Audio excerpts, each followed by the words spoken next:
I-MK Party ithi angeke ivumele uhulumeni we-GNU ukuba inyuse izindleko zokuphila ezivele ziphezulu.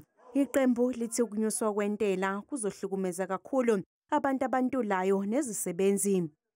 And our message is very simple to the Minister of Finance. We are saying no to any increase in the VAT. We're not interested in 2 percentage points. We're not interested in 0.5, nothing. I-MK Party igxeke nokuvalwa kwebhange iThala. Ibhange laseThala linomlando.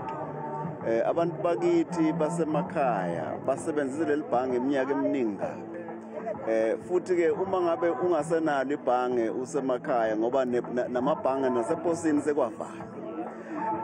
iThala ilona ebeliyithemba labantu. Bafuna ukuthi manje balivale iThala bese liqhamuka selithengwe abanye abantu bese kusetshenziswa le branch network yeThala.